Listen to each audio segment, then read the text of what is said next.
TV पर आ गए।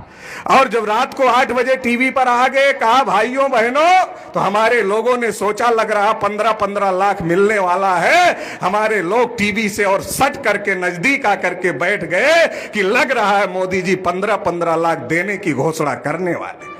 लेकिन मोदी जी ने घोषणा किया, भाइयों बहनों, आज से 500 और 1000 के नोट बंद किए जाते।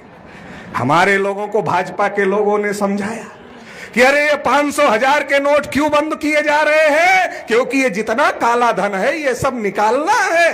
अब तो जितने पूंजीपति हैं, जितने उद्योगपति हैं, जितने भ्रष्ट नेता हैं, जितने भ्रष्ट अधिकारी हैं, अब तो सड़कों पर आ जाएंगे। जैसे तुम ठेला रिक्शा चलाते हो, जैसे तुम सब्जी की दुकान चलाते हो, वैसे वो भ्रष्ट नेता, भ्रष्ट अधिकारी, उद्योगपति और पूंजीपति अब ठेला और रिक्शा चलाने का काम तुम्हारे साथ करेंगे। ये 500 1000 की नोट बंद करके मोदी जी ऐसा करना चाहते।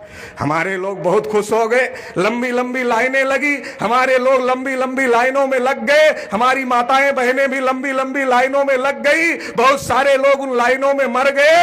एक भी पूंजीपति, एक भी उद्योगपति, एक भी भ्रष्ट अधिकारी, एक भी भ्रष्ट नेता उन लाइनों में लगने का काम नहीं किया। हमारे लोग लाइनों में लगे और हमारे लोग ही लाइनों में लग करके मर भी गए। और जिनको आप उम्मीद लगा कर रखे थे वो लाइनों में लगे थे, वो लाइनों में नहीं आए। और इतना ही नहीं हुआ, हमारे घर में एक सेपरेट बैंक होता है जो हमारे घर की महिलाएं अपना बैंक बनाती हैं। वो सेपरेट बैंक क्या होता है, वो डेली के खर्चे से थोड़ा थोड़ा पैसा निकालती है और थोड़ा थोड़ा पैसा निकालकर अपने पास सुरक्षित रखती है। जब कभी संकट आता है परिवार के ऊपर, बच्चा बीमार हो जाता है, दवा के लिए पैसे नहीं होते हैं, बच्चे की फीस के लिए पैसे नहीं होते हैं, पति की तबीयत खराब हो जाती, पैसे नहीं होते हैं, तो ऐसे समय में महिलाएं वो पैसा निकालती हैं और वो पैसा परिवार के फायदे के लिए खर्च करती है, परिवार के हित के लिए खर्च करती है। तो बहुत दिन से जो हमारी महिलाओं ने आटे के कनस्टर में, चावल के कनस्टर में, पुराने बक्से में जो पैसा बचा बचा करके इकट्ठा करके रखा हुआ था,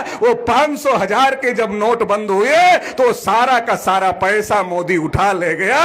वो सारा का सारा पैसा चला गया, वापस इनके पास नहीं आया। जनधन का खाता जरूर खुल गया मगर खाते में कुछ भी नहीं आया। तो हमारे लोगों के साथ में बहुत बड़े पैमाने पर धोखाधड़ी करने का काम नरेंद्र मोदी ने किया। इतना ही नहीं साथियों, 2014 के चुनाव में जब मोदी जी प्रचार कर रहे थे तो मोदी जी कह रहे थे हम पिछड़ी जाति के हैं, हम नीच जाति के हैं, इसलिए लोग हमारा अपमान करते हैं, हम चाय बेचने वाले हैं। हमारे लोगों ने सोचा अरे यार मोदी जी पिछड़ी जाति के हैं, हम भी पिछड़ी जाति के, मोदी जी भी पिछड़ी जाति के अपने आदमी हैं। फिर मोदी जी ने कहा हम चाय बेचने वाले हैं, तो हमारे लोगों ने सोचा अरे यार हम भी गरीब हैं और मोदी जी चाय बेचते हैं तो मोदी जी भी गरीब है, एक गरीब आदमी प्रधानमंत्री बन जाए तो बहुत अच्छा हो जाएगा। फिर मोदी जी ने कहा मैं नीच जाति का हूं इसलिए हमारा अपमान किया जाता है। हमारे लोगों ने सोचा कि पंडित जी लोगों ने हमको भी नीच घोषित किया है, हमारा भी समाज में अपमान होता है और मोदी जी का भी अपमान होता है। इसका मतलब पक्का हो गया कि मोदी जी अपने ही आदमी है। अगर मोदी जी को देश का प्रधानमंत्री बना दे तो हमारी समस्याओं का समाधान हो जाए। मोदी जी हमारे समर्थन से देश के प्रधानमंत्री बन गए। 314 पिछड़े वर्ग के बच्चे आईएएस की परीक्षा पास कर लिए और क्रीमी लेयर के नाम पर उनकी नियुक्ति को रोकने का काम कर दिया। मोदी जी से हम उम्मीद कर रहे थे कि मोदी जी बनेंगे हमारा कल्याण हो जाएगा, मगर मोदी जी बने तो 314 ओबीसी के बच्चों को आईएएस बनने से रोक दिया। पिछड़े वर्ग के बच्चों को जो वजीफा मिलता था, जो स्कॉलरशिप मिलती थी, उसको बंद कर दिया। पिछड़े वर्ग के विकास के लिए बजट में कोई प्राविधान नहीं किया। मोदी जी कहते थे सबका साथ सबका विकास, सबका साथ सबका विकास। हमारे लोग खुश हो गए, अरे भाई सब साथ दो, सबका विकास करेगा, महात्मा आदमी आया है। वैसे अभी तक धरती पर ऐसा कोई आदमी पैदा नहीं हुआ जो सबका साथ ले सकता है और सबका विकास कर सकता है। ऐसा कोई आदमी अभी तक धरती पर पैदा नहीं हुआ, क्योंकि सबका साथ सबका विकास का मतलब होता है चोर का भी विकास और जिसके घर में चोरी हुई उसका भी विकास, चोर का भी साथ और जिसके घर चोरी हुई उसका भी साथ, डकैत का भी साथ और जिसके घर डकैती पड़ी उसका भी साथ, और फिर डकैत का भी विकास और जिसके घर डकैती पड़ी उसका भी विकास, बलात्कारी का भी विकास और जिसके घर विकास बलात्कार हुआ जिसके साथ उसका भी विकास। ऐसा संभव नहीं है। इसलिए तथागत बुद्ध ने कहा था बहुजन हिताय बहुजन सुखाय, नहीं तो वो भी कह सकते थे सर्वजन हिताय सर्वजन सुखाय, लेकिन उन्होंने कहा सबका नहीं हो सकता, बहुसंख्यक लोगों का हित होगा, बहुजन हिताय बहुजन सुखाय तथागत बुद्ध ने कहा था। तो हमारे लोग मोदी जी के नारे में फंस गए, सबका साथ सबका विकास नहीं किया, सरकार बनाने के बाद में सबका साथ और अडानी अंबानी का विकास और बाकी सबका सत्यानाश। आप रेलवे उठाकर देख लो, बीएसएनएल उठाकर देख लो, टेलीफोन उठाकर देख लो, इंडियन ऑयल देख लो, भारत पेट्रोलियम देख लो, सारी चीजें बेची जा रही। बाबा साहब अंबेडकर ने संविधान में आरक्षण का अधिकार दिया, मोदी बेच रहे हैं। अधिकार कहां से मिलेगा जब सरकारी बचेगा ही नहीं, तो आरक्षण जीरो कागज पे रहेगा और प्रैक्टिकल में जीरो हो जाएगा। इतना बड़ा षड्यंत्र हमारे साथ में हो रहा है। मोदी जी ने जानवरों की गिनती किया मगर ओबीसी की गिनती नहीं किया, और जब यह मामला सुप्रीम कोर्ट में गया तो सुप्रीम कोर्ट में हलफनामा दे दिया आरएसएस के कहने पर कि हम ओबीसी की गिनती नहीं कर सकते। एक प्रधानमंत्री देवगौड़ा जी भी थे जिन्होंने ओबीसी की गिनती करने का फैसला किया था, इसलिए कांग्रेसियों ने उनसे समर्थन वापस ले लिया था और उनकी सरकार गिर गई थी।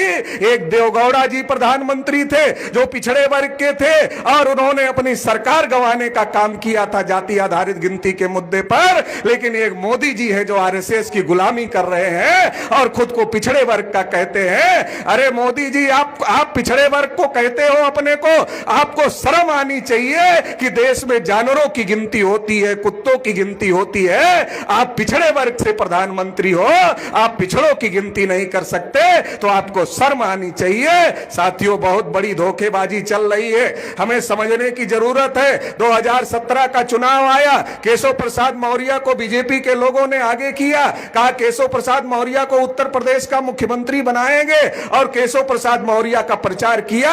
और हमारे लोगों ने सोचा कि अरे मोदी जी को प्रधानमंत्री बना लिया, केशव मौर्य को उत्तर प्रदेश का मुख्यमंत्री बना लेते हैं, वहां भी पिछड़ा हो गया, यहां भी पिछड़ा हो जाएगा।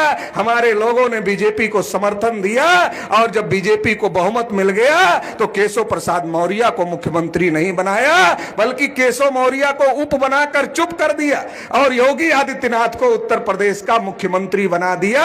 और योगी आदित्यनाथ उत्तर प्रदेश के मुख्यमंत्री हो गए तो क्या हो गया, सबसे ज्यादा कुटाई और पिटाई अगर किसी की हुई तो पिछड़े वर्ग के लोगों की कुटाई पिटाई हुई।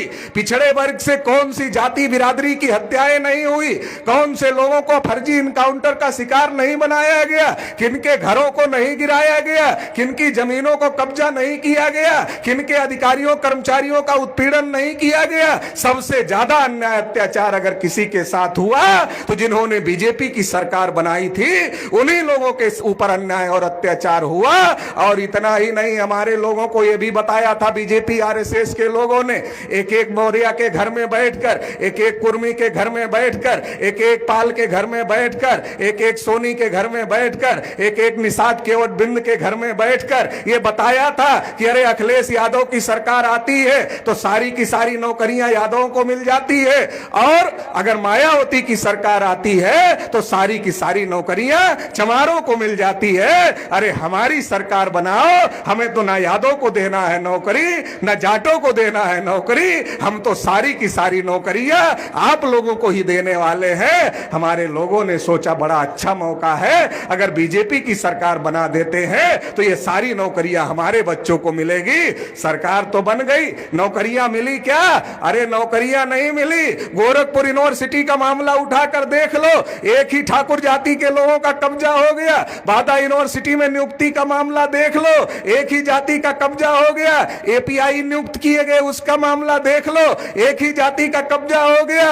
और इतना ही नहीं, जो 69,000 शिक्षक भर्ती हुई उसमें महा घोटाला हो गया और ओबीसी के हिस्से पर मिश्रा जी चले गए, ओबीसी के हिस्से पर दुबे जी नौकरी कर लिए, ओबीसी के हिस्से पर चतुर्वेदी जी नौकरी कर लिए, ओबीसी के हिस्से पर दूसरे लोग नौकरी कर लिए और ओबीसी को अपने हिस्से की नौकरियां नहीं मिली। जब राष्ट्रीय पिछड़ा वर्ग आयोग ने इसकी जांच किया तो कहा महाआरक्षण घोटाला हुआ है। मोदी जी ने जब राष्ट्रीय पिछड़ा वर्ग आयोग बनाया था तो बड़ा डंका पीटा था कि हमने राष्ट्रीय पिछड़ा वर्ग आयोग बनाया, राष्ट्रीय पिछड़ा वर्ग आयोग बनाया, पिछड़ों को बहुत बड़ा अधिकार दे दिया। राष्ट्रीय पिछड़ा वर्ग आयोग बना करके जिस राष्ट्रीय पिछड़ा वर्ग आयोग को मोदी जी ने बनाया, आज उसी राष्ट्रीय पिछड़ा वर्ग की आयोग